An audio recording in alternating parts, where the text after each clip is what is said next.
Umunyarwanda ufite nibura imyaka 18 y'ubukuru azaba yemerewe gushyingirwa byemewe n'amategeko aho kuba 21.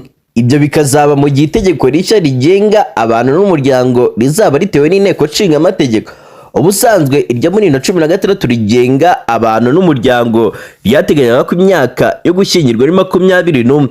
ubwo yageze ku nteko rusange yo kuri uyu wa 18 Werurwe 2024 ishingiro ry'umushinga w'iri tegeko, Minisitiri w'Uburinganire n'Iterambere ry'Umuryango Dr Uwamariya Valentine yavuze ko harimo ingingo zagiyeho impaka cyane, harimo n'ijyanye n'imyaka yo gushyingirwa. Yagize ati uyu mushinga uteganya ko igihe hari impamvu zumvikana umuntu ufite imyaka y'ubukuru ashobora gusaba umwanditsi w'irangamimerere ku rwego rw'akarere uburenganzira bwo gushyingirwa.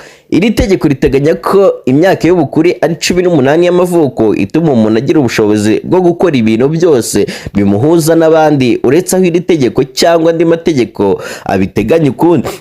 Icyakora iyo hari impamvu zifite ishingiro, umwana ugejeje ku myaka 16 ashobora gusabirwa ubukure n'abarimo ababyeyi be cyangwa abyisabiye mu gihe nta babyeyi afite. U Rwanda ruri mu bihugu bike ku isi byari bigifite itegeko rivuga ko imyaka yo gushyingirwa ari 21 gusa. Ibihugu byinshi byaba ibya Afurika n'ibyo ku yindi migabane imyaka yo gushyingirwa yemewe ni 18 cyangwa munsi yayo, mu gihe ababyeyi babitangiye uburenganzira cyangwa inzego zibishinzwe. Mu mwaka wa 2010 umuryango w'abibumbye werekanaga ko mu bihugu bigera ku 158 ku isi imyaka yo gushyingirwa byemewe n'amategeko ku bakobwa yari 18 gusa. 146 muri byo hari amategeko yemera ko bashobora gushyingirwa munsi y'iyo myaka byemejwe n'ababyeyi cyangwa ubuyobozi bubireba.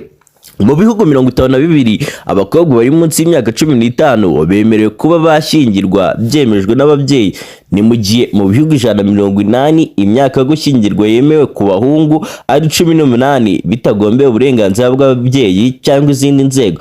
Naho mu bihugu 23 muri byo abahungu bashobora gushyingirwa bari munsi y'imyaka 15 byemejwe n'ababyeyi. Mu bigize umuryango wa Afurika y'Iburasirazuba usanga henshi imyaka yemewe yo gushyingirwa ari 18, nko muri Uganda imyaka yo gushyingirwa ari 18, muri Kenya ni 18, muri Tanzania ni 18 cya 15 na 14 ku bakobwa, mu gihe byatangiye uburenganzira n'ababyeyi muri Sudani y'Epfo ni 18 cyangwa 15 ku bakobwa byemejwe n'ababyeyi.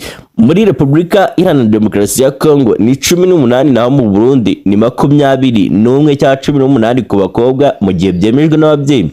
Mu bihe bitandukanye abanyarwanda bakomeje kugenda bumvikana haba ku mbuga nkoranyambaga no mu bitangazamakuru basaba ko itegeko rivuga ko imyaka yo gushyingirwa ari 21 ryahindurwa ikaba 18 kuko n'ubundi ari ifatwa nk'imyaka y'ubukure mu Rwanda.